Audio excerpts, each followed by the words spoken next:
Good evening. My name is Chris Hall, and I'll be affirmative on this case. And thanks for joining me in the debate today, and hopefully it'll go well. Uh, Nice to be debating you, Connor Hayes from Wood River High School, and thank you for judging Amanda Jarrett, I believe your name is, from Birmingham High School. I can't say this right. I think I've done it 40 times. And let's begin.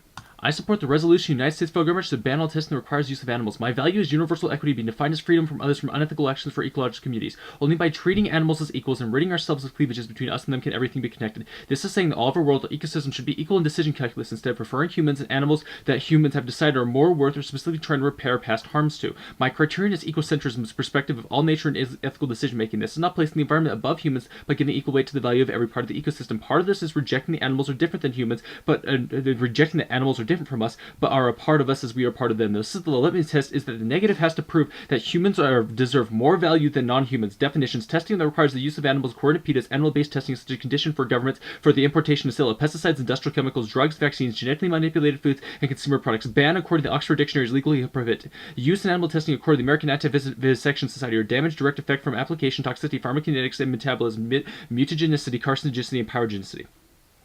Condition 1 is ethics. The resolution of animal testing proves that animals are no more than objects to test and try scientific experiments and determine the effects with no ethological dilemma. Organization for Economic Cooperation Development 2000. The cruelest, most painful animal experiments are government-mandated testing. Dogs, fish, guinea pigs, mice, rabbits, or even monkeys are forced to swallow and inhale massive doses which can cause severe abdominal pain, paralysis, swelling, ulceration of the skin, and or eyes, convulsions, seizures, bleeding from the nose, mouth, and genitals before they are poisoned to death or killed. Viewing animals as property is intrinsically wrong, must be rejected in every instance. Stephen Barnett, University of Paris. Animals are not things in the legal system that treats them as mere properties is intrinsically flawed.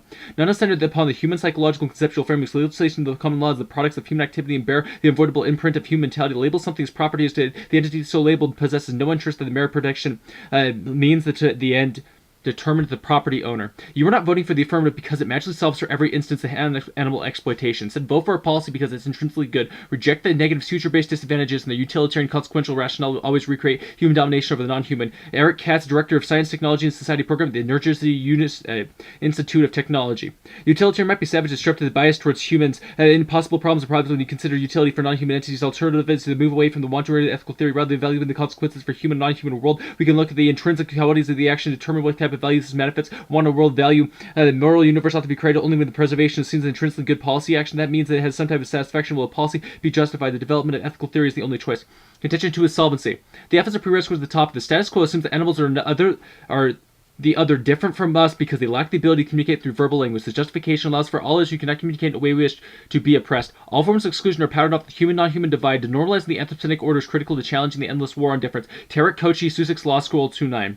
The violence killing all species where it simply questions survival of bare life, it is consideration. The good distinction that can be thought that follow the human animal distinction of Hellenes, barbarians, Europeans, Orientals, whites, blacks, civilized, uncivilized, Nazis, Jews, Israelis, Arabs, colonized. The practices regimes have been normalized in a way that replicates the normalization of the violence carried by non-human animals. Challenging the forms of violence is an ongoing task of any critic. This rejection of of the politically unqualified justifies harms to mentally handicapped person who are seen as property by their doctors and caretakers. Tom Reagan, professor, North Carolina State University, 1. What could be the bias of having more inherent value than animals? It's not true that human subjects for life have significantly less mental ability, which is normal, but thus have less inherent value than we do. Are not the natural slaves of thus who are more fortunate when it comes down to their nature and intelligence. Only the complete of anthropocentrism solves the case. Affirming a non-anthropomorphic ethic takes humanity out of the pedestal of enlightenment and harmony with nature. Eric Katz, Vice President, International Society for Environmental Ethics, and Lauren O'Shelley, members of the Science, Technology, and Society Program, New Jersey Institute of Technology, Newark. The mistake is not the policy preservation, but the anthropomorphic instrumental framework is justified. We must reject the anthropomorphic instrumental framework for policy decision. The alternative represents a shift in philosophical worldview, trade-off comparison with human benefits, and the question of the justice human population do not dominate the discussion.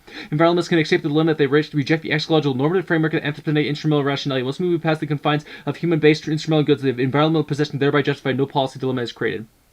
And I'm done. Have fun listening to this.